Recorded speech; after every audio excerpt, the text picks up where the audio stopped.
staying with us, but you might want to, there were only about 30 at that time, so you might want to take it whenever you want. And I reminded them, thanked them for touring in on the extra Right. Whither the State. Okay, yeah, well, let me take this opportunity to correct everything that Terry has just told you. Yeah, and welcome Peter Cannon, who was with us last session, 2 weeks ago, and Matt Rothschild, who was our lead guest here this morning.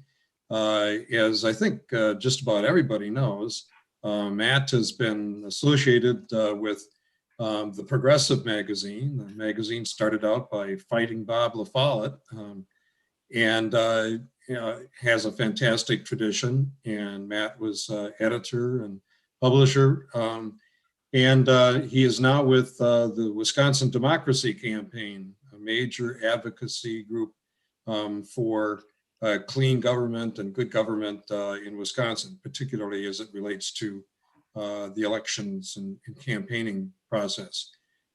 So with that, Matt, it's all yours.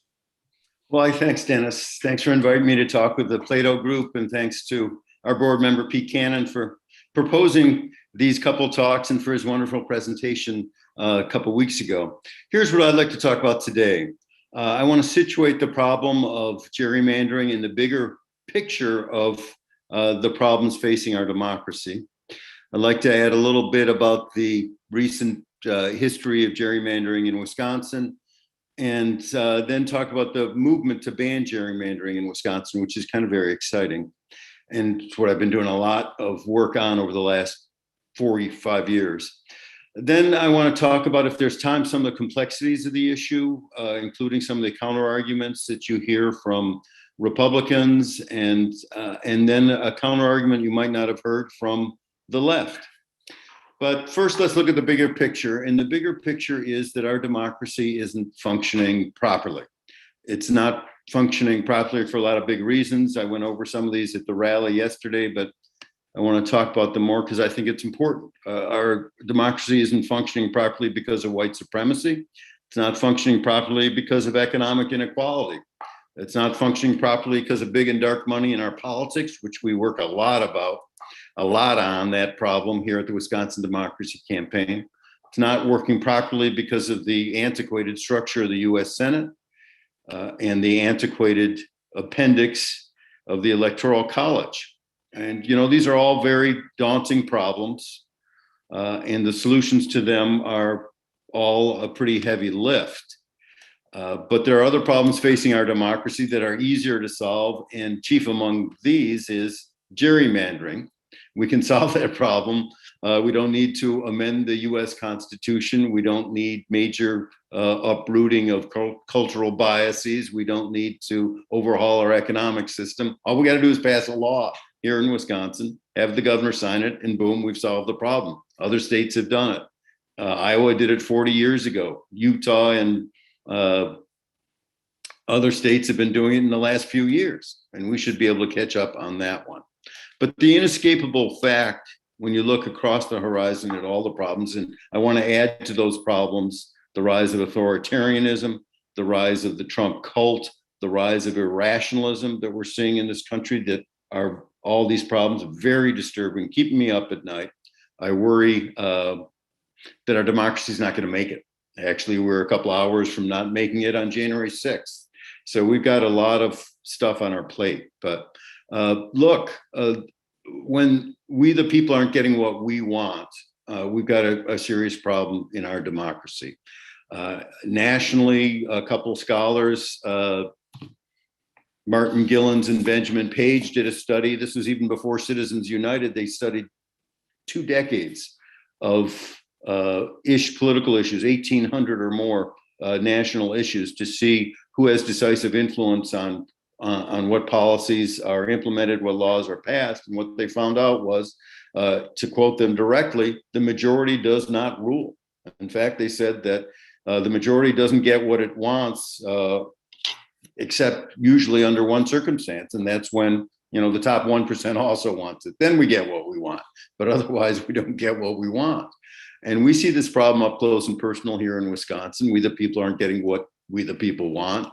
83% of the people of Wisconsin want medical marijuana, and we're not getting it. 59% want legalized recreational marijuana. We're not getting that. 80% want universal background checks on guns. We're not getting that. The governor called a special session. It was gavelled in and out in a matter of seconds. 70% want an increase in Medicaid. And just recently, the state legislature threw the $1.6 billion that we would have gotten from the federal government to expand Medicaid down the tubes. And clear majorities want an increase in the minimum wage. Clear majorities want more spending on public education rather than on property tax relief. We're not getting any of that. And so when the people don't get what the people want, that's the very definition of a dysfunctional democracy. By getting rid of gerrymandering, we can make our democracy a little less dysfunctional, and that would be a good thing. You know, the Democrats could have solved this problem back in 2009. It seems hard to believe, but the Democrats had the governorship and Jim Doyle, and they had both chambers of the legislature, the state assembly and the state senate. And actually, there was a bill put forth by Spencer Black and then Representative Jeff Smith to ban gerrymandering and give us independent, nonpartisan redistricting like they've got in Iowa. And actually, Jeff Smith was chair of the campaign committee in the assembly and held a hearing on it. But that's as far as it went, because the leadership of the Democratic Party didn't want to go further. They didn't want to ban gerrymandering. And why didn't they want to ban gerrymandering? Because political power is the most intoxicating drug on the market. And they thought they were going to be in power more.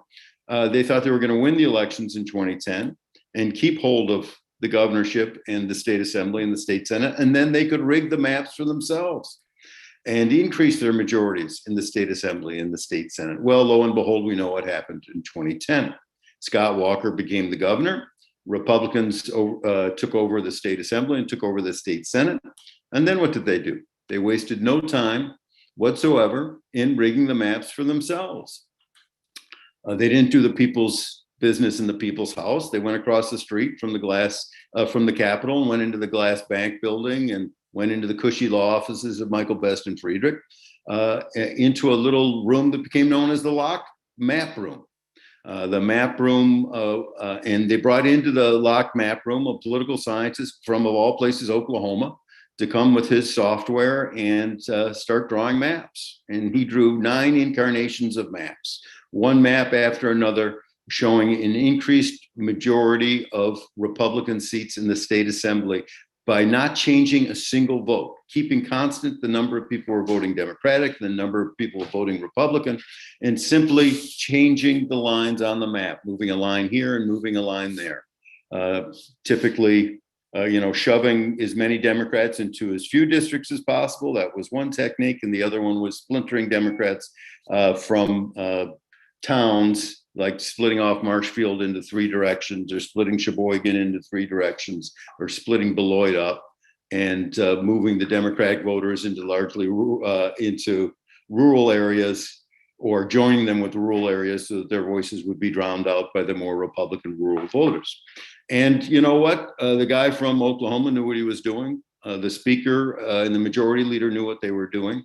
They grabbed one of the most assertive maps of the 9 incarnations and rammed it through the legislature, and they got what they wanted. In the next election or the next couple of elections, Democrats would win 54% of the aggregate vote in state assembly races, and Republicans would hold 63%, 62 seats in the state assembly. There are 99 seats in the assembly, and they get 62, 63 of them. And so that's some good rigging if you can get away with it. And the Republicans got away with it. They almost didn't, though, because there was the Whitford case that was brought by Democrats, and that there was a tremendous decision at the federal court level. A 3-judge panel here ruled that Democrats had their constitutional rights violated by this gerrymandering, their First Amendment right to freedom of speech and freedom of assembly, and their 14th Amendment right to due process and equal protection. So that went to the U.S. Supreme Court, and the U.S. Supreme Court kicked it back on a technicality, saying some of the Democrat Plaintiffs didn't have enough standing to bring the case because they couldn't show individualized harm in their district, including Whitford, who was from Madison and couldn't show that he was suffering from gerrymandering. There was a great dissent by Justice Kagan, who said every Democrat is having their rights violated here without showing individualized harm because they can't work together to achieve their goals. But that didn't prevail. Chief Justice Roberts in the majority sent it back to the lower court to get more arguments and plaintiffs with better standing who could show individualized harm, and the Whitford legal team did get that together. But before, and the federal court was supposed to rule again a couple Julys ago, 2 years ago on this, but something happened in the intervening time, and that was, as Pete talked about last time a little bit, the US Supreme Court had some cases that came up in between. And it was gave a perfect opportunity for the US Supreme Court to outlaw hyperpartisan gerrymandering, because they had a case before them of Democrats in Maryland who had grotesquely rigged the maps in their favor. And they had a case in North Carolina where Republicans had grotesquely rigged the maps in their favor. And they heard these cases together. And Justice Roberts gave the decisive decision. On the one hand, he said, and this is a direct quote, hyperpartisan gerrymandering is incompatible with our democratic principles. So when he said that, I thought for a second there that, wow, we're going to win this. How can he say hyperpartisan gerrymandering? How can the Chief Justice of the US Supreme Court say that hyperpartisan gerrymandering is incompatible with our democratic principles and not solve that problem? Isn't that his job? And he didn't solve the problem, because he also said, and this is not a direct quote, that you should go away and never come back and don't knock on our doors ever again. Basically, he said that no federal court can rule on cases of partisan gerrymandering, that this is an issue that is left up to the states. And so we're not going to let the federal judges deal with this issue. You guys go solve it down at the state level. Well, it's a problem. It's a chicken and egg problem to throw it back to a state that's already been gerrymandered and tell them to solve that in their state. So, but that's where we're at right now. That's where Chief Justice Roberts has left us. But there is good news. And the good news is that since that decision, or really over the last 4 or 5 years, there's been a tremendous movement here in Wisconsin to ban gerrymandering. This is a movement that is across ideology. We have now succeeded in having 56 counties pass referendums or resolutions urging the state legislature to ban gerrymandering and give us independent, nonpartisan redistricting, kind of like they've got in Iowa. They're not 50, I don't need to tell anyone here, they're not 56 blue counties in Wisconsin. They're not 26 blue counties in Wisconsin. A lot of the counties that came on board are red counties, but they are sick and tired of, I think they're sick and tired of people who are in power manipulating their power just to get their own way and feather their own nest and solidify their holds on power in an unfair way. People want a level playing field in Wisconsin, and they don't want elected officials to finagle things and fix things for themselves. So, and people get the idea that, you know, they're not being represented properly in Madison. You know, we have this representational crisis in this state and this country.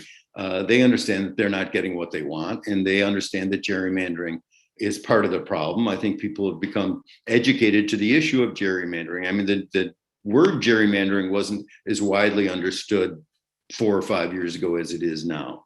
And part of that is because of all the effort that's gone in by a whole bunch of groups and a whole bunch of individuals, including Dale Schultz, the former Republican majority leader, who's been touring the state with Tim Cullen, the former, Dale's a Republican, Tim Cullen's a Democrat, former majority leader, giving talks about the need to ban gerrymandering. And then we've had great groups like the League of Women Voters and Common Cause and Citizen Action and the Fair Elections Project and other groups get involved in this, including the Wisconsin Democracy Campaign, and push a grassroots effort to galvanize people to put pressure on their legislators to say, we got to solve this problem of banning gerrymandering. So that's what's going on at the grassroots. Now, Governor Evers has also lent his support to this effort. As you know, he brought into being the People's Maps Commission.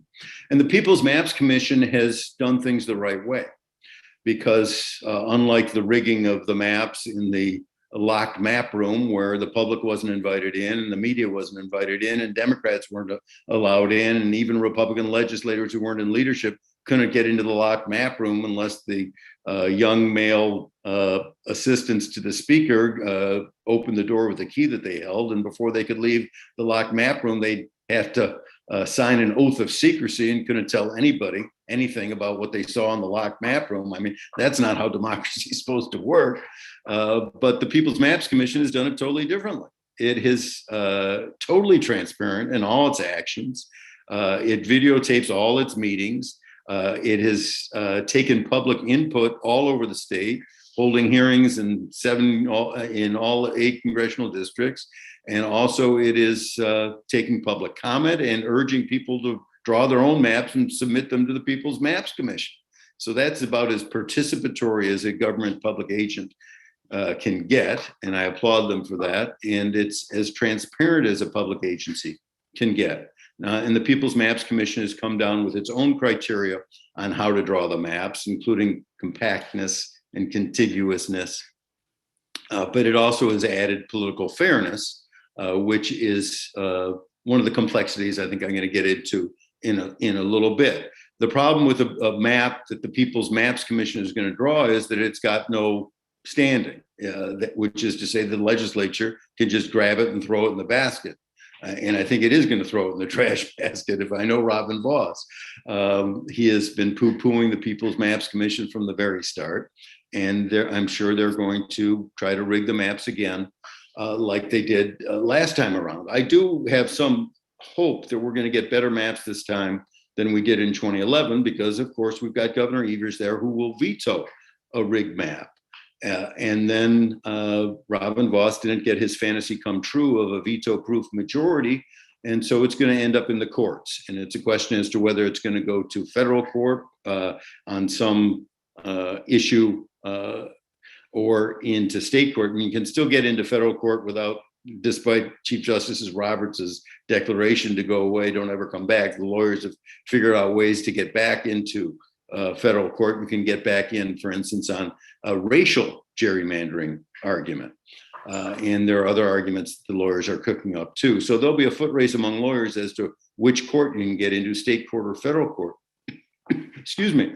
But even if they end up in state court, as we've seen over the last year, the Wisconsin Supreme Court is no longer a slam dunk for every Republican piece of legislation or rigged map that comes its way. We have Jill Karofsky on the Wisconsin Supreme Court now, and we have Justice Brian Hagedorn, who ran as a very conservative, hyper-conservative candidate, who got a lot of money from the Republican Party of Wisconsin, who explicitly applauded the Republican Party of Wisconsin for helping him. But he shows an admirable independent streak now on the bench. And he's ruled against the other 3 conservatives on some crucial cases, including the throwing out of ballots by citizens of Wisconsin. 3 of those justices, including the chief, were willing to, or the former chief, were willing to throw out tens of thousands of ballots from citizens who were casting the ballots under the instructions that they were given. And that was an appalling dissent and is another threat to our democracy. But so it's not a slam dunk, even if the rigged maps go up to the Wisconsin Supreme Court. So I think we're going to get, the odds are good anyway, that we're going to get better maps. But that's not the fundamental solution. I mean, the fundamental solution here is to pass a bill or even amend the Wisconsin Constitution to ban gerrymandering. Diane Hesselbein, Representative Hesselbein, introduced a piece of legislation last session for such a constitutional amendment. I think the easier way is just to pass a law.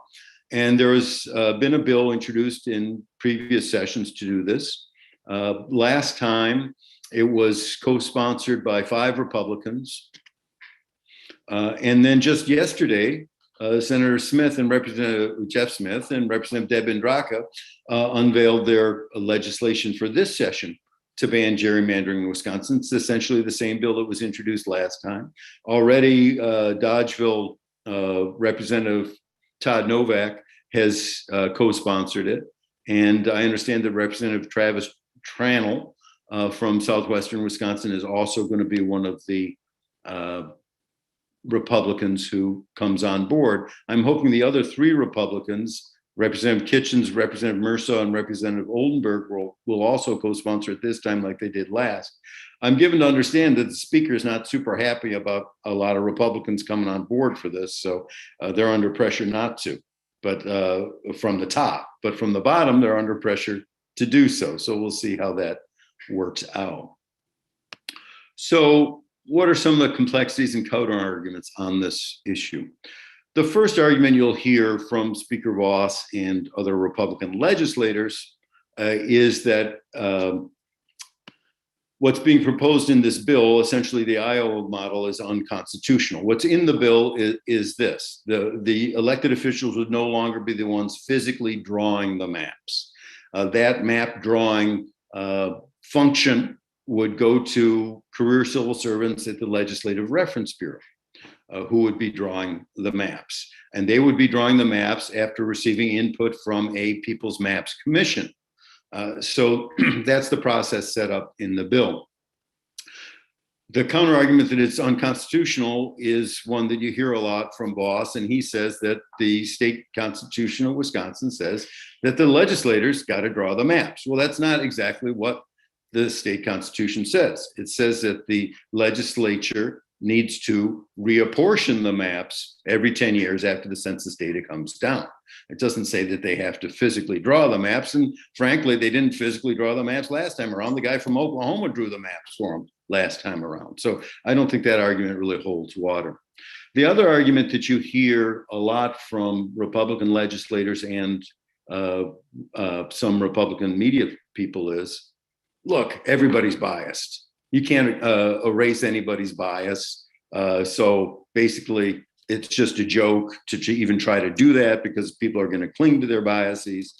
And I think it's kind of a ridiculous argument because the argument is everyone's biased. So let's let the most biased people draw the maps, the people in elected office who have their own political party to placate or to serve. But there's a better answer than that, and that's kind of a flip answer. The better answer is that the Iowa model and the bill introduced by Senator Smith and Representative Indraka solves this problem for us. It solves this problem in the following way. Number one, it has people who are sworn to be nonpartisan drawing the maps. And number two, if you're a skeptical person, you say, I don't care if they're sworn to be nonpartisan at all, they've got biases that they're going to try to use. Well, there are specific criteria in the bill that forbids the Legislative Reference Bureau from using political demographic data to rig the maps, using the data that the guy from Oklahoma used. I mean, you can tell how, what the percentage of voters was in this district or that district who went Democratic or Republican, and then you can draw the maps accordingly. If you're deprived of that data, then you're drawing your maps blind. It makes it much harder to draw a gerrymandered district. So I think Iowa solved that problem with the bias a long time ago. It's worked great in Iowa for 40 years. It can work great here. The more interesting argument for me, and I talk about this, I've got a book coming out in September called, from the University of Wisconsin Press, called 12 Ways to Save Democracy in Wisconsin. And of course, one chapter is on banning gerrymandering. But I talk about different complexities and counter arguments. And the one that interests me the most is the argument that banning gerrymandering is actually bad for the left, or to put it a different way, banning gerrymandering doesn't solve the anti-democracy problem, the representational crisis that we have. In fact, it may actually make exacerbate that problem. And I saw the best articulation of this argument in this book called Why Cities Lose by Jonathan Rodden. And here's the relevant passage. While gerrymandering has allowed Republicans to build upon their geographic advantage in some states, artful gerrymandering might also be the only way for Democrats to overcome that advantage. While many Democrats like the idea of a party-blind redistricting process that produces geometrically compact districts, such a process would actually be quite beneficial to the Republicans. So what this argument is about is the problem of self-packing. And in Wisconsin, it is a big problem. Democrats are overwhelmingly in Dane County, of course, you know that, and in Milwaukee County. And so we self-pack in a way. And Republicans try to pack Democrats more when they're redrawing the maps, but we do a good job or bad job of self-packing ourselves. So what is the answer to that? Well, there's several answers. One is, at least it will prevent more egregious gerrymandering. We wouldn't see what happened in 2011 happen again. And that would be a plus, because what happened in 2011 was they not only left Democrats clustering in themselves in Milwaukee and in Madison, but they went all over the state to rig the maps in their favor. I mean, if Republicans' argument was Democrats, the reason the maps are gerrymandered is because the only reason is because Democrats cluster in Milwaukee and in Madison, then why did they screw around with the maps and manipulate the maps anywhere outside of Madison and Milwaukee? They don't really have to, because they'll have enough of a majority anyway, but they wanted to broaden their majority, so they went and messed with other areas like breaking up Sheboygan and breaking up Marshfield. So I think it would be certainly much better to just ban gerrymandering and have this impartial, nonpartisan redistricting done, keeping local boundaries where they are, than to allow what happened in 2011 ever to happen again. It's not going to cure all the problems, though, and we talked a little bit about this a couple of weeks ago. But there are other solutions. I mean, one solution is what the People's Maps Commission has come up with, which is, we're going to use one of our criteria as being political fairness, and essentially making districts more competitive. And to do that, though, you really need to go use that political demographic data that I shuddered to see being used in 2011. So there's a push and a pull and a tug in both directions that I'm feeling. But that is one way to respond to this criticism that just banning gerrymandering in a kind of mathematical way or geometric way, or even by respecting local political boundaries, isn't going to really get you very far. But part of me would be satisfied simply to prevent what happened in 2011 from happening again. But I want larger solutions as well. So there are other solutions that I've been thinking about. Some of those solutions include things that would be easier to do than others. But one that I've been thinking about, this isn't in my book, I've just been thinking about it since we talked 2 weeks ago, because I've been puzzling over this for a long time, and the conversation 2 weeks ago got me to go do a little more thinking. And that is, what's magical about having 99 assembly seats, for instance? Do we need that many assembly seats? For instance, the state constitution says we could have as few assembly seats as 54. All we've got to have is assembly seats 54, somewhere in between 54 and 100.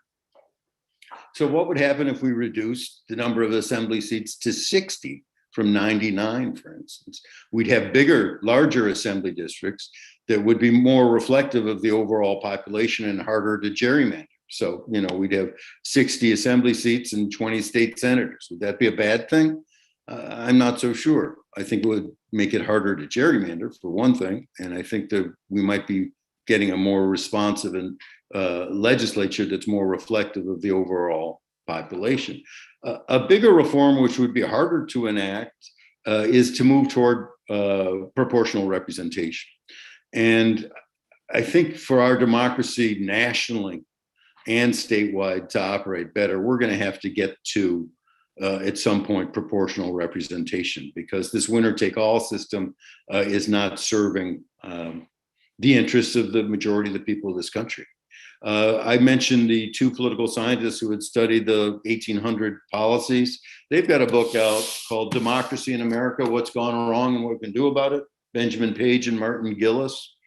These guys are really smart. They talk about proportional representation in there. They talk about getting rid of the Electoral College. They talk about redoing how the U.S. Senate operates and allocates its votes. So those are all some of the larger solutions we need to get at. They talk about fixing money in politics, which I could talk about forever, or at least for another half hour, because the change in our campaign finance law in 2015 gave the leaders of the political parties enormous power to raise unlimited amounts of money and then tell any wayward legislator in their caucus, if you want to be a hero on this one, that's fine, but you're going to be out of a job come the election time, because I'm going to primary you with all this money I can collect now from corporations for the first time in more than 100 years, and from individual donors who can now give our legislative campaign committees unlimited amounts of money. And so that's a compounding problem that we've got to try to solve. So there are all these problems out there. Anyone who's heard me speak is going to yawn right now, because I always close my talks by saying, by invoking the memory of Fighting Bob La Follette, who said 100 years ago that the cure for the ills of democracy is more democracy. And we certainly need more democracy in this country right now, and we need more democracy in this state right now. So I'm happy to take questions. I think dialogue is better than just hearing me talk and talk and talk. So let's take some questions and have some fun. Matt, can you explain a little bit about what the Supreme Court ruled this week? The Wisconsin Supreme Court. Yes. Yes, certainly, Terry. So the Wisconsin Supreme Court was petitioned by, of all people, Scott Jensen, the former disgraced Speaker of the Assembly, represented by the right-wing law firm Wisconsin Institute for Law and Liberty. Smart guys there. I mean, they're good lawyers, but they're very right-wing. And they were urging the Wisconsin Supreme Court to make a procedural ruling that any lawsuit that's brought on redistricting in Wisconsin belongs in state court, not federal court, and actually belongs in the Wisconsin Supreme Court, that the plaintiffs should be able to leapfrog over the circuit court and the appellate court and go straight to the Wisconsin Supreme Court for an original decision on the maps that are drawn and the legal issues raised in the lawsuits against those maps. Well, the Wisconsin Supreme Court did not take kindly actually to that request and denied the request. They didn't say, that they will absolutely not rule on the maps, but they didn't say that the maps have to come into state court and have to come straight to the Wisconsin Supreme Court. So that was a good outcome on a effort to pre-rig the rigging of the maps. And that combines with their previous ruling about 3 weeks ago, correct? That was premature for Voss to and those guys to be hiring lawyers. Yes, that was a lower court ruling, not a Wisconsin Supreme Court ruling. That was a circuit court ruling in Dane County, which was another real good ruling. Basically, first of all, the big picture is Wisconsin taxpayers just lose millions of dollars every 10 years with all the litigation on redistricting. And if we had something like the Iowa model, we would save millions of dollars every time around. I mean, the last in 1980, 1990, and 2000, 2010, we were paying legal fees, out the wazoo on the lawsuits about these cases. So we're already paying a lot of legal fees, it turns out, or we did it until this judge's decision, Judge Elke, Stephen Elke, who said, so this was a lawsuit brought by MTI, Madison Teachers, represented by Pines Bach, Lester Pines law firm. Wisconsin Democracy Campaign filed an amicus brief with Law Forward. They did all the work. I just signed my name to it. But this was saying, why in the world should Robin Voss and Lemieux have been able to hire lawyers at exorbitant prices for work on redistricting when we haven't even gotten the census data, while no bill has been pending, no bill is pending, no lawsuits pending. Why are they paying, using taxpayer dollars to pay these lawyers when there's no case pending and there's no bill to go to court on? And so it was their argument, the Lester Pines argument was it was premature. The Law Forward argument, which was a more interesting one, was that the state constitution does not allow the expenditure of taxpayer dollars for partisan purposes, for private purposes. And our argument was this was a private partisan purpose. So anyway, Judge Shelton ruled that certainly it was premature, and on that basis alone, there should be these contracts, one with a law firm in Chicago, one with a law firm in Washington, and one with the former Deputy Attorney General, St. John, are void. That is from there on. I mean, they got paid up to I think $30,000 a month with the DC law firm starting January 1st. And so they got paid up to the decision, but they aren't getting paid since that decision. So that's where that stands. Jump in, Peter, anytime you want. I think the thing that the case did not address is that it really isn't about legal advice. It's about secretly hiring the guy from Oklahoma or whoever they're going to use this time around to draw partisan maps. I think the Republican Party's got enough money to hire experts to draw partisan maps without taking our money to draw partisan maps. Do you think that does all of this gerrymandering strengthen is a goal to strengthen the rural voices? I mean, are we so different in our state that literally it's rural versus urban here? Well, I think one of the answers to the problem of gerrymandering, well, I'll give you a flip answer. One flip answer is for people to move out of Madison and move into rural areas. A not so flip answer is a kind of a Kathy Kramer answer, that we got to speak to those of us who aren't in rural areas. We need to do a better job of speaking to and listening to people who are living in rural areas and do a better job of persuasion among folks who don't already agree with us. And if we were able to do that, the problem of gerrymandering would dissipate. Well, we know that the rural areas used to be largely Democratic in the state. I think Dennis has talked about that. I'm sure folks know that. And so somewhere in there, we either does Dem stop listening, or the voices changed, or something. Well, and there's just to elaborate on that, there's rural areas and there's small towns, and historically, the small towns in particular a lot of them have been Democratic.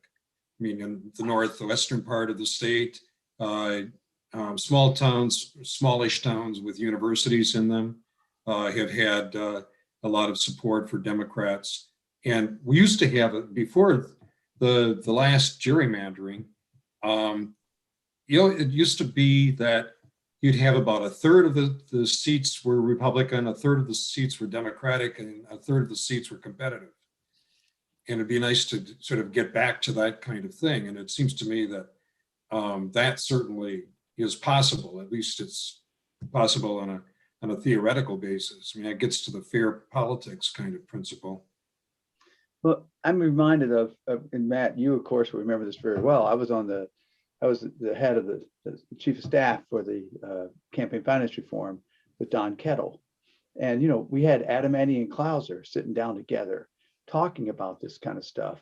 And, you mentioned Cullen and Dale going around. I mean, part of this, it seems to me, is that at what point and when do you actually start getting people from each party willing to sit down together and try to hash out a problem? I mean, I know nothing really happened out of the campaign finance reform, but it was an attempt, and we had Supreme Court judges who were looking at those kind of things back when we had former judges. Looking at those issues, and so there was it felt like a real all government, all parts of government coming together on it. And I just don't see that.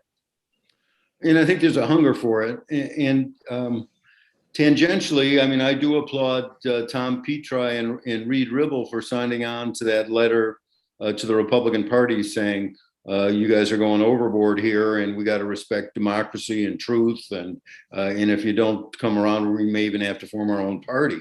I've been waiting for other people than Dale Schultz to speak up from the Republican Party in this state. Paul Ryan actually in early January had issued a good comment that it was, time for Trump to respect the results of the election, but Paul Ryan's gone quiet. And I think he was quiet even after January 6th.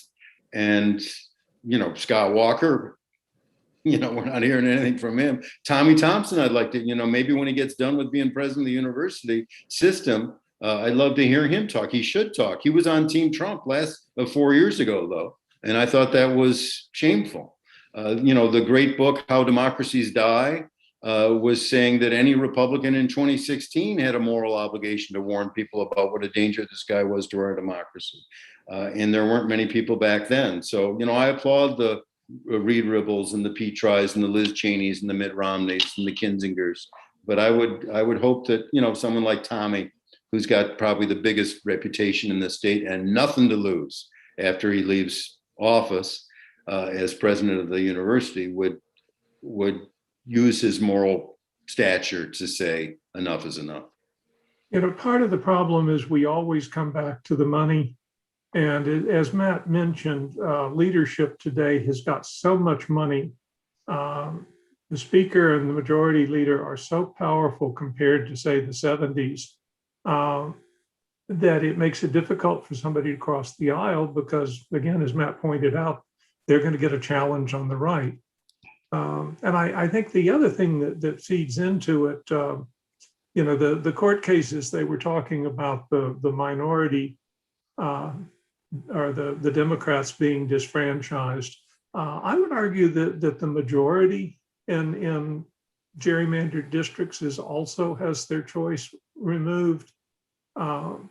Because if the district is totally Democrat or totally Republican, if it's an incumbent, you tend to wind up with no choice because either nobody runs against the incumbent or the candidate is so weak that they might as well not, it's just to have a name on the ballot. And I think there's a question out there about ranked choice voting. And I think maybe the biggest impact of ranked choice voting in the current system would be that it might make it a lot harder for radical candidates to win gerrymandered districts. Yeah, I see the question on ranked choice. Well, ranked choice voting is when you go in and you say who your first choice is, your second choice is, your third choice. And when there are a lot of people running, if your first choice isn't in the top three and say there are 5 people running, your first choice goes out the window and you get to have your second choice be counted as your first choice there. This solves the problem of the spoiler effect, which we saw in 2000 with Ralph Nader.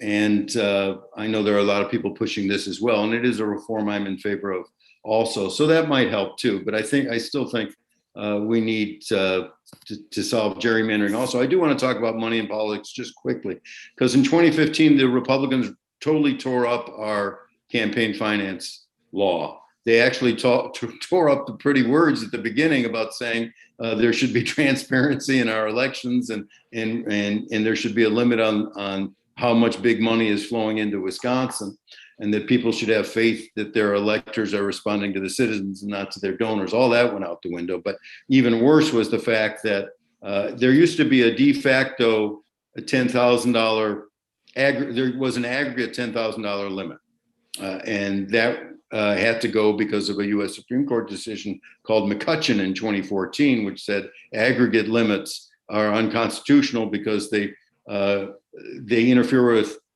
people's freedom of speech. Well, it's not all people's, because not many people can reach the limit that the guy within McCutcheon had spent $200,000 on political donations, and there was an aggregate limit on 200,000 or some such. and he wanted to exceed the $200,000. So it's in aggregate limits are infringing on people who want to spend or have the capacity to spend the ability to spend more than $200,000 on political donations, and who can do that other than the super rich. But leaving that aside, what happened was so there was a $10,000 limit. If you gave $10 to Jim Doyle or $10 to Scott Walker, you couldn't, or if you gave $10,000 to Scott Walker or $10,000 to Jim Doyle, you couldn't give a penny to the Democratic Party or the Republican Party or to anyone running for state senator or state assembly or attorney general. You were done at $10,000. The McCutcheon decision threw that out, but it didn't prohibit the legislature from saying, well, we're going to have a $10,000 limit on what you can give to political parties. They could have said that. And a limit on how much you can give to legislative campaign committees. They could have put a limit on that. Right now, and they didn't need to let corporations give to legislative campaign committees and to political parties either. So there used to be an expression in Wisconsin that you'd hear from rich people, I've maxed out. Actually, it was an expression that rich people liked because it meant that they'd already spent their $10,000 and they could lie and say, I'd love to give you $1,000, but guess what? I've maxed out. I can't. I'm prohibited. So rich people only got robbed of $10,000 of their money during election time and couldn't spend more than that. And that was a good thing. I mean, I thought $10,000 was too much, but anyway, to have some limit made sense. Now the expression is extinct in Wisconsin. There is no way for you to max out in Wisconsin if you're a rich person, because you can give unlimited amounts of money to the Democratic Party of Wisconsin or the Republican Party of Wisconsin or to the legislative campaign committees. And you can give unlimited amounts of money to dark money groups. And the candidates now, because of a Wisconsin Supreme Court decision in the John Doe 2 case in 2015, the candidate then can coordinate with that dark money group you just gave $2 million to, when the most you could give the governor, your favorite candidate for governor, is $20,000 now, which is ridiculously high. They doubled the amounts that individuals could give, so the rich are given more than ever. But if I'm running for governor, and I've got a billionaire friend, I'm gonna say, yeah, I'd love your $20,000, but I got a better idea. Give $2 million to this group I'm operating called Badgers for Eternal Vigilance. Give $2 million to Bev, and I'll go work with Bev and figure out what ads to run and what stations to run them on, and boom, it's 100 times the legal limit. But guess what? We can do it now, and the kicker is Badgers for Eternal Victory doesn't have to disclose that you gave them a single dime, so no one will know about it. So isn't that great? That's our system right now. It's crazy. And because rich people can give unlimited amounts of money to the legislative campaign committees, these are committees run by the speaker, run by the majority leader, and run by the leaders of the Democrats in the legislature. They've, Voss and Lemieux, and, they got a pot of gold that they can just dip into and say, it's my way or the highway. If you want to vote against me, fine. But, I know someone in your district who'd love to be sitting in your seat, and I'm going to give that person all his money and more if you don't play ball. So that's the system right now. Is that because one of the questions out there is that because we have a full-time legislature where people are relying on pension and salaries as opposed to the days when we had the part-time legislature? Well, I don't think that's so much the problem, the full-time, part-time thing. Because I think, legislators are going to want to be there, not just for the salary. It's not like they're making a ton of money there in the legislature, but they're there for the glory and the stature and the status and the privilege and the ego, and they don't want to surrender that. And this so has effectively been a full-time legislature since the 70s. So I think that's what's happening more than full-time, part-time. I wonder if, this is assuming that we can put limits. You just went through the problem with having no limits in a variety of ways. But wouldn't it be nice if we had a limit on the amount of money that one politician can raise for another? In other words, you take away the primarying that goes on, and you take away this threat that a speaker or a would-be speaker would have by saying to somebody else, look, I'm going to raise money against you, or I'm going to raise money for you. Make that. Yeah, I mean, it's a shell game now. I mean, the legislators, there's the legislative campaign committees, they're their own campaign committees. And, if you're running, even someone who's running unopposed is raising a lot of money. Why are they raising a lot of money? Because they're doing favors for the other legislators that they like, or if they want to help someone run against a recalcitrant member of their caucus, they'll do that. So, yeah, the idea that you can just shuffle money around is a pernicious one between campaign committees.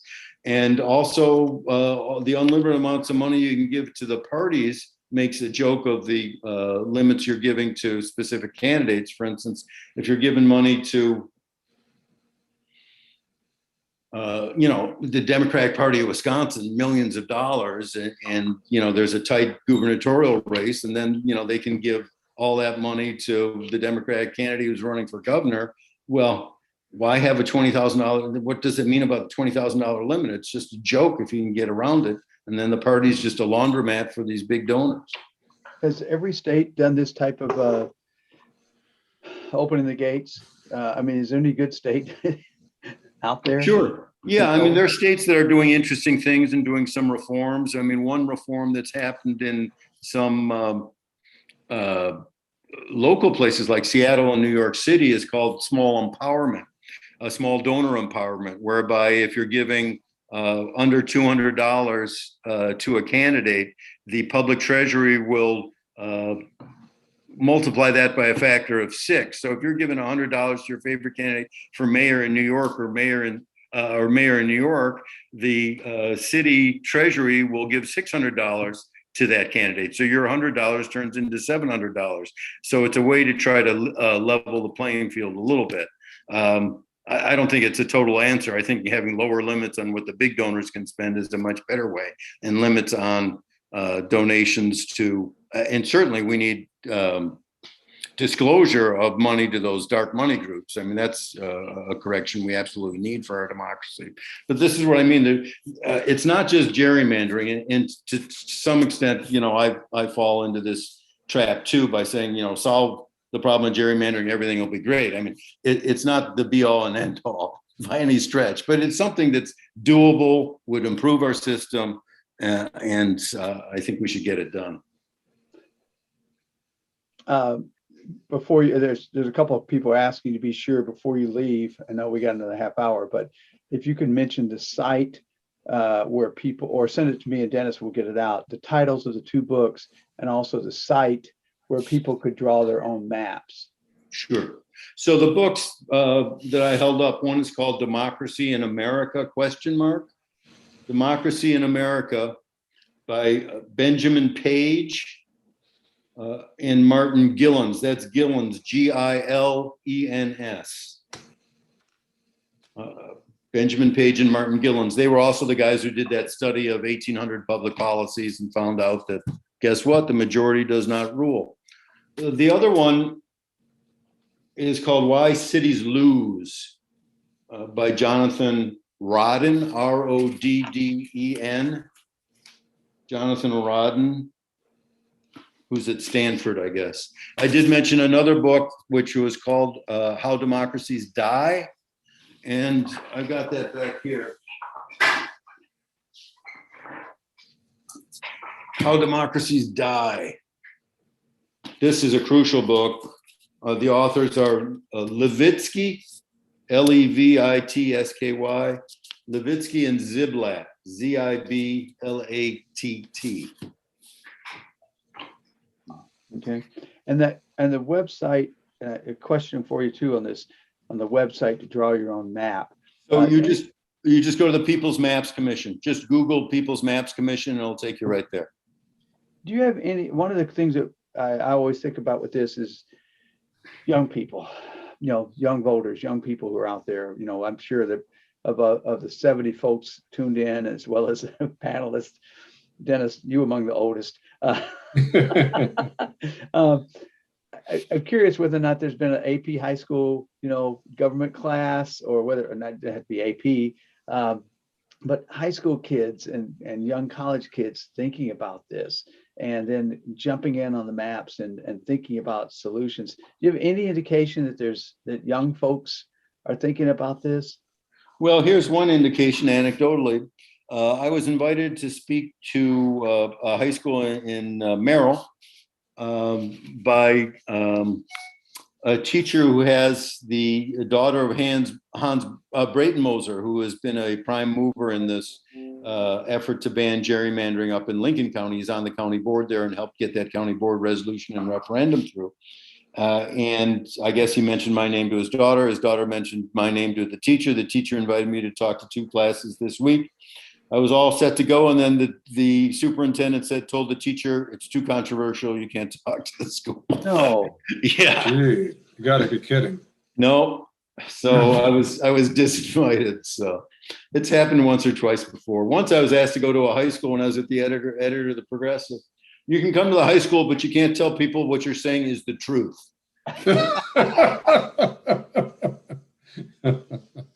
Oh man.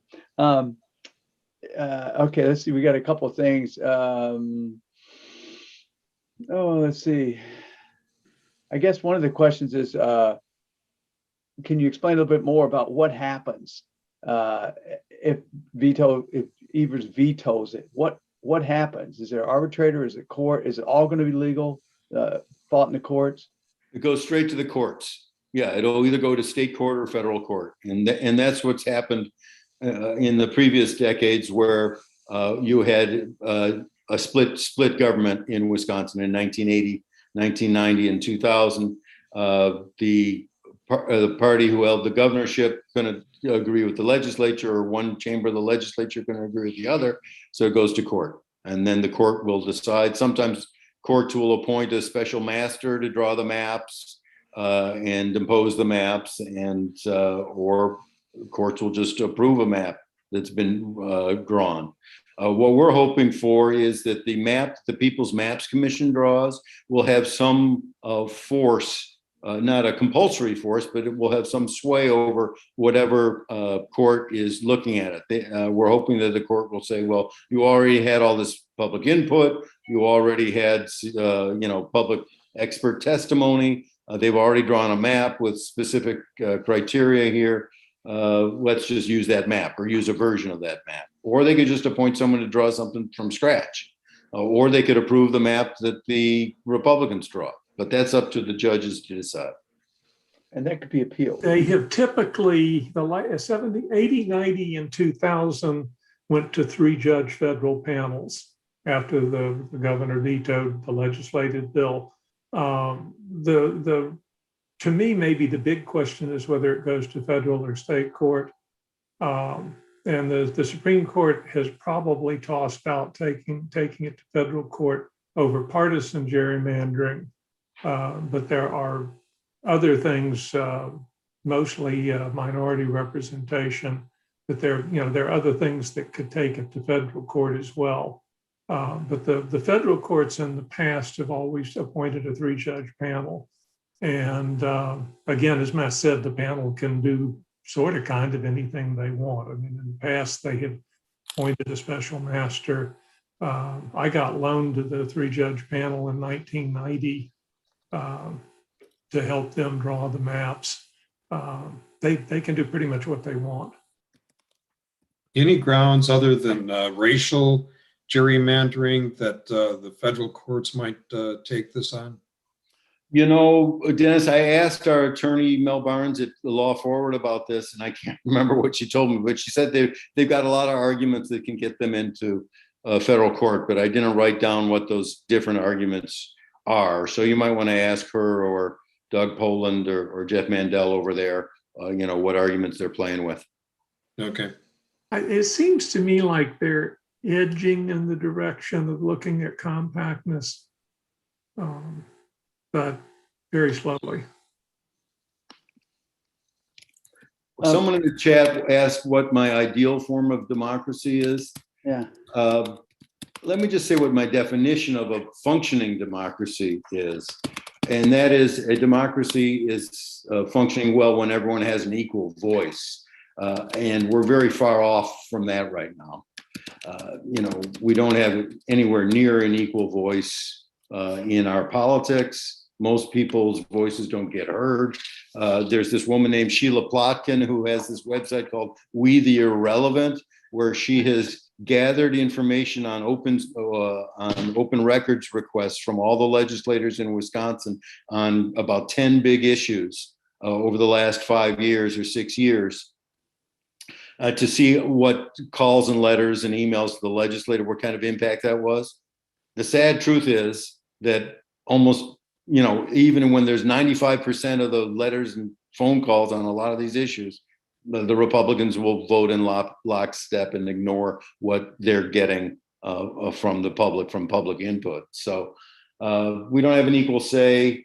Part of that is because of the unequal economy that we have.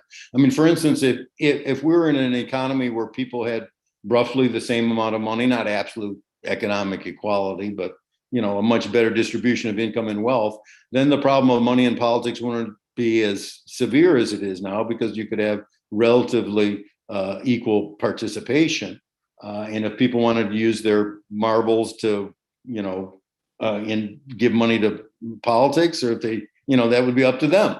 But we're not, how grotesque our income and wealth inequality is. Teddy Roosevelt said about 100 years ago, we can't have political democracy unless we have something approaching economic democracy, and we're going the wrong direction on that one.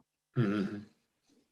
But that, if you look at one of the other questions in there, Matt, is so what's your punch list? I mean, how do we change some of these things? Continue to have these things that rallies to the Capitol? Where do you work to change this when you know that they don't have to listen because it's been gerrymandered, your chicken and egg thing? Yeah, it's a real problem, but you never know. I'm a student of Howard Zinn's, who wrote A People's History of the United States, and he used to write for The Progressive in the last 12 years of his life. Is one of the joys of my professional life, working with Howard Zinn, and he would always say, we don't know when change is going to happen, and sometimes change erupts unexpectedly, but we know that it's less likely to happen if we do nothing.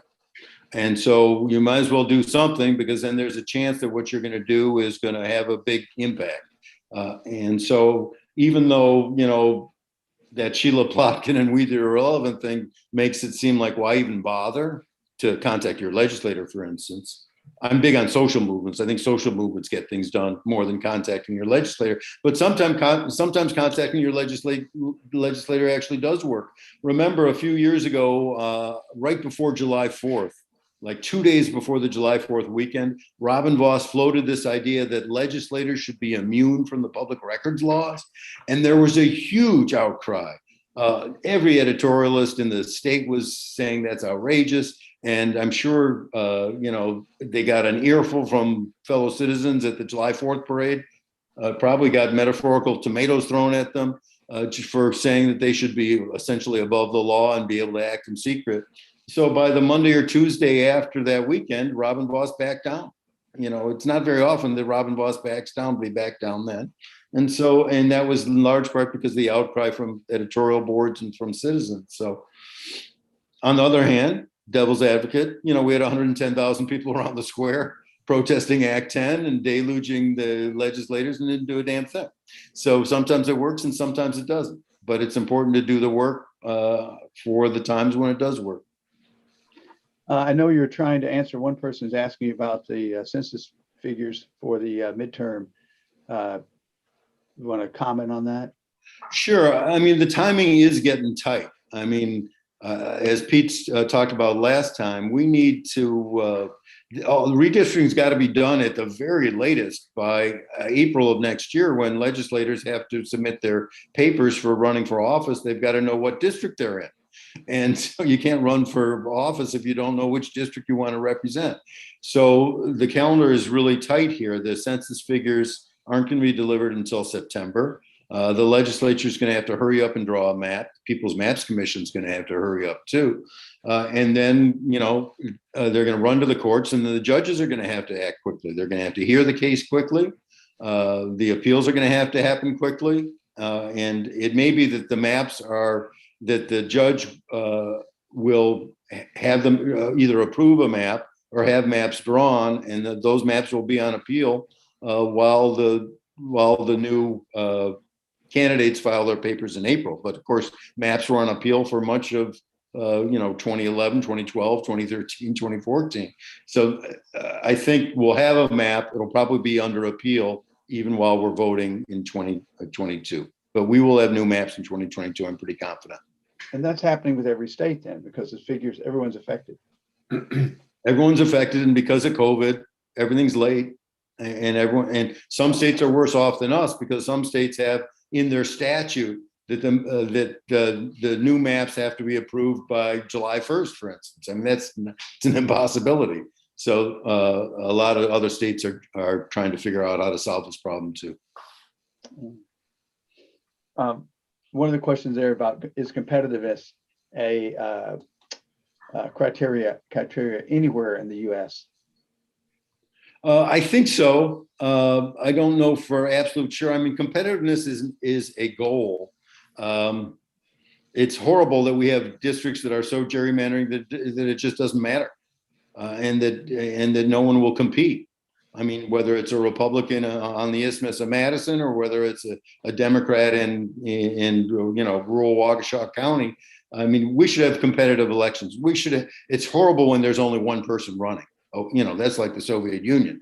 I mean, we should have people who are competing against each other. And I think both parties make a mistake by not running good candidates, even in districts that are so lopsided that there's no chance they're likely to win. It's good to get out there and run, get your ideas out there, try to convince people that your ideas are the right ideas.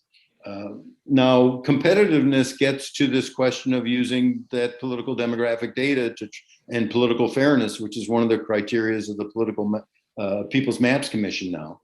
And so they're going to try, if everything else has been accomplished, which is to say respect for local boundaries, compactness, and contiguousness, after those three are met, then they will consider using political fairness and try to get maps that will result in an assembly that more reflects the population and preferences of the people of Wisconsin than what we have now. I mean, it's crazy. We're a split state. Couldn't it be more 50-50?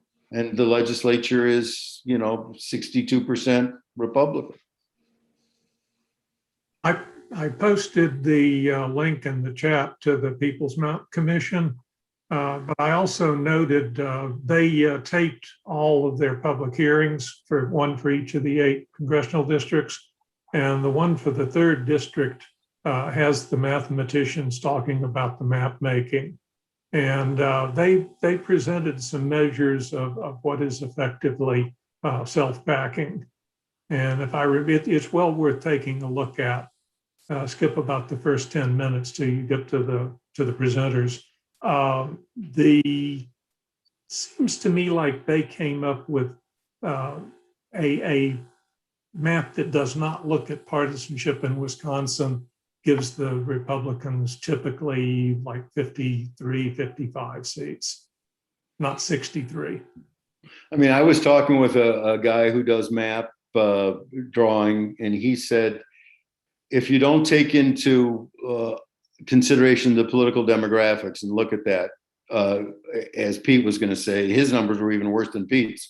Rather than 61, 62, or 63%, 63 Republicans in the assembly, he said, I can't get lower than 58 or 57 Republicans. So, but part of that means, again, maybe we should do better public education with folks who don't agree with us already. I mean, that is the essence of, it seems to me the essence of political work is get your own people out there and then convince a fraction of people who aren't with you already to get out there and get on your side and vote for you. Of course, the Republicans think part of it is to suppress as many of the people who want to vote for you to the other side as possible. But that's another problem we've been working on a lot, these horrible voter suppression bills in Wisconsin.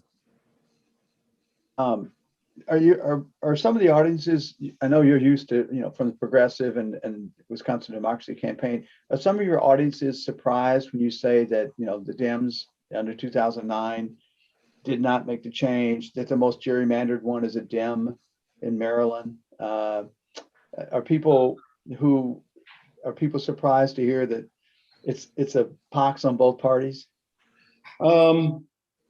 I think people, people are maybe a little surprised that the Democrats didn't fix it in 2009 when they could have, and are upset about that. But I think people tend to think both parties are corrupt, and I don't really want to fuel that entirely, but they're at that jaded sense. The only time I get blowback from Democrats, for instance, though, is when we criticize them at the Democracy Campaign, or we file an ethics complaint against them, which we've done. We file ethics complaints against the Democratic Party of Wisconsin and some of the Democratic legislative campaign committees if they are accepting donations from corporations that exceed the legal limit. The legal limit is $12,000, and sometimes they've exceeded the legal limit. I mean, I don't think anybody should be able to get money from a corporation for politics, but that was the law changed in 2015. But the least they can do is abide by the limit of the law. So yeah, I get some curious calls, some not happy calls from leaders of Democratic Party circles, but they should follow the law. There are a couple of things that are extraneous to things you talked about with it, but one is that DOJ, I think today said that they're going to be looking at these campaign, give money and we'll match it 5 times or 3 times or 12 times. And that they're not sure that that's actually correct, and therefore it's misleading, and that should be investigated in terms of campaign finance. Have you seen anything on that? So this was matching grants they were talking about? Yeah, so to say, like, if you give $10 to Trump today, it will be matched 5 times. Well, is that true or not? No one really knows. And so the DOJ is investigating whether or not that claim in all of these. So the fundraising claim may have been fraudulent. The match was a bogus promise. Yeah, I mean, I wonder about that. I mean, yeah, it's just I wouldn't be surprised at all if it was a bogus lure that was put out there. There's a question there about the Arizona audit. I don't know what you want to say about it. Well, it's just part of the cultish behavior. I mean, the big lie, I mean, I thought for a second there, after January 6th, that this country was going to come to its senses, that the Republican Party was going to come to its senses. Unfortunately, by January 16th, it was back in its fever dreams. And this is one of the scariest things I've ever seen in 45 years of studying politics in Wisconsin and across the country, just how fragile democracy is. I mean, we had one guy who was a sociopathic narcissist who came close to destroying our democracy on January 6th and is still coming close to destroying our democracy. Really? What about that fabled system of checks and balances? It's not so sturdy. And we need to understand that. I mean, it's just outrageous that, some Republican legislators in Congress are telling us what we saw with our very own eyes isn't what we saw, that these were just tourists coming to Washington. I mean, the rise of irrationalism, exemplified by QAnon, I mean, gives you a real wonder whether the age of enlightenment is dead. Are we at midnight after the age of enlightenment, the dusk of the age of enlightenment? Because if we're going to have people who believe this kind of craziness, it's hard for democracy to function with irrationalism running rampant. Dennis, you want to comment on the audit?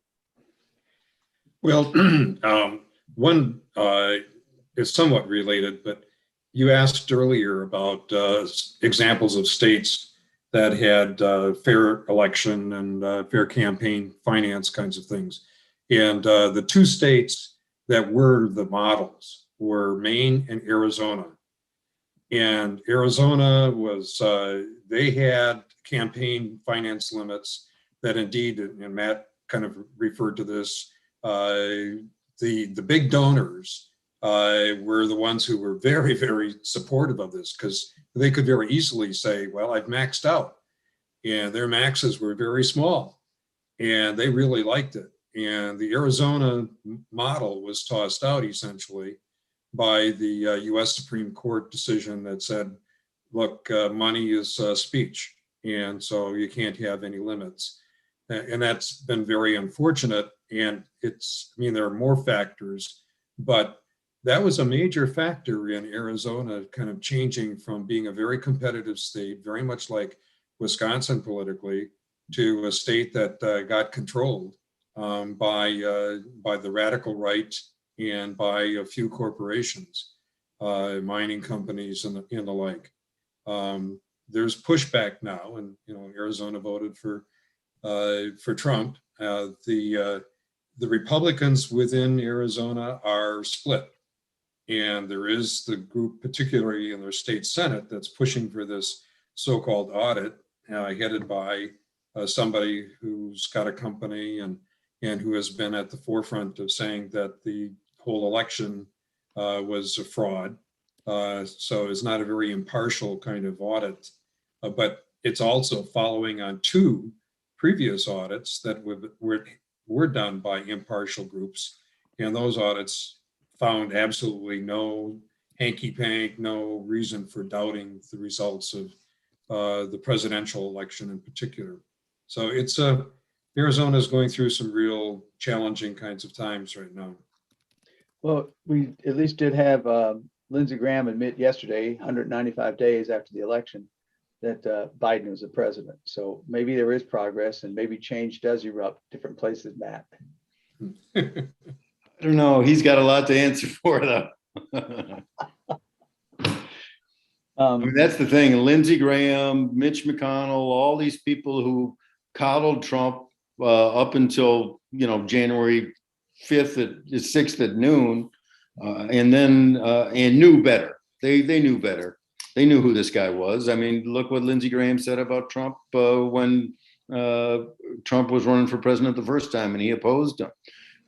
So they are the ones who really I hold more culpable. I mean, Trump is totally culpable, but this has just been an assault on our democracy, the likes of which we've never seen.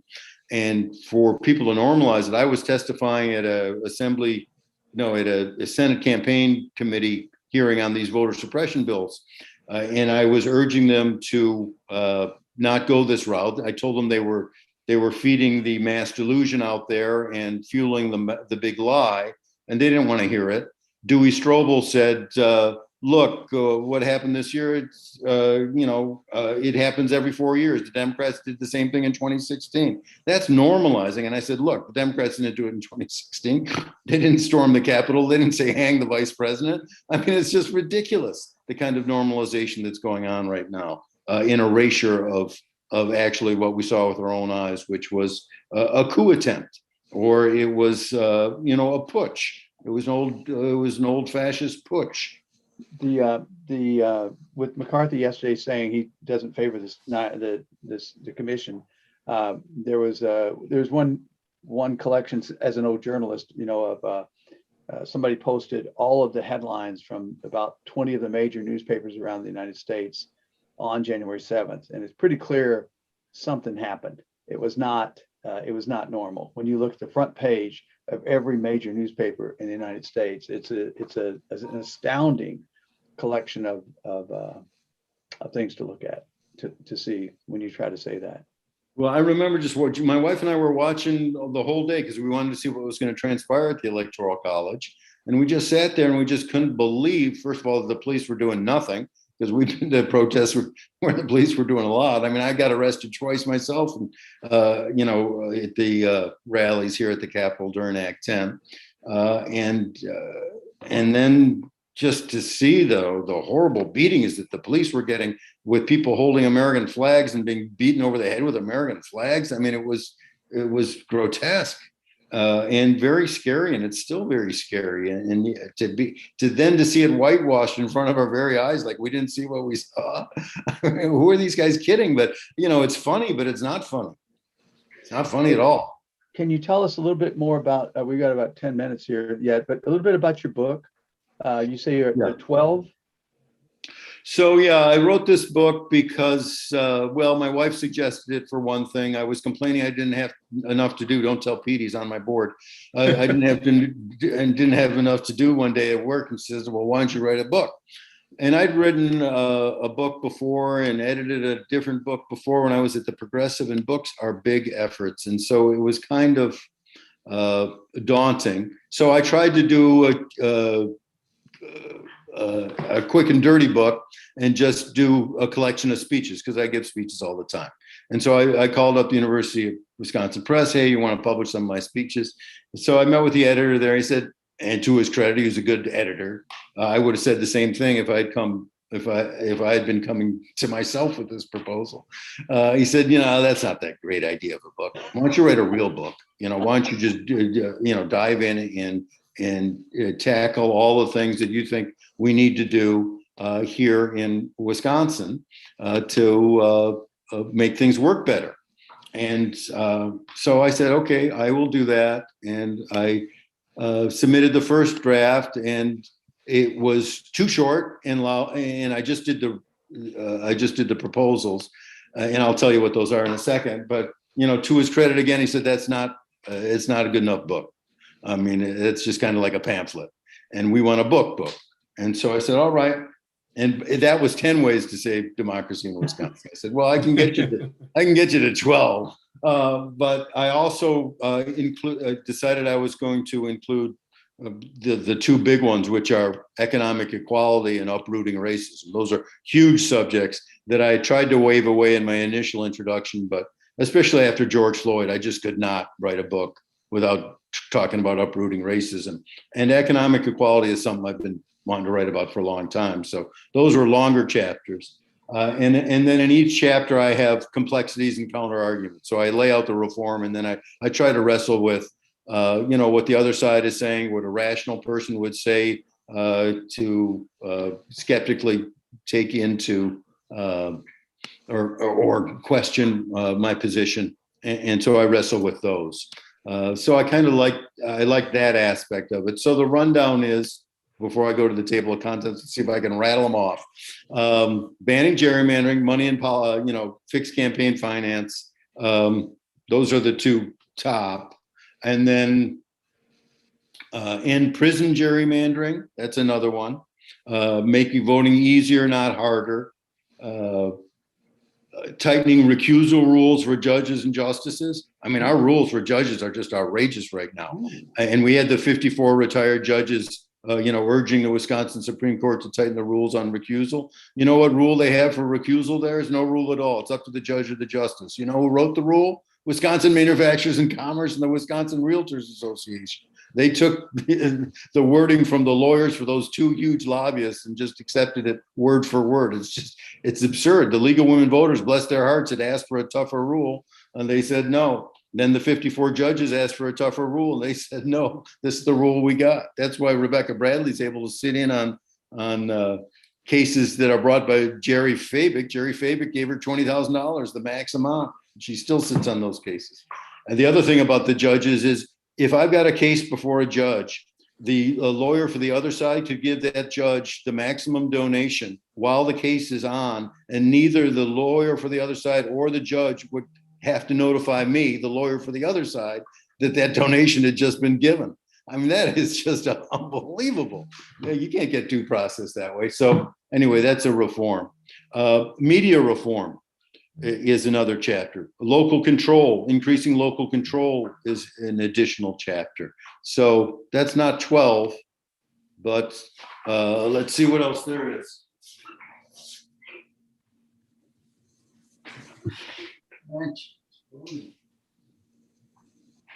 Ranked choice voting. Ranked choice voting is up there. So that's most of them anyway. So I've enjoyed doing the book, and it's going to be my last book. I don't have enough energy to do another book, but I'm glad. I just kind of unloaded my brain into this book. And then I do have a little leaflet at the end for, how to avoid burnout for activists, which I think is important for the younger folks who I'm trying to mentor now. And it's nice to see.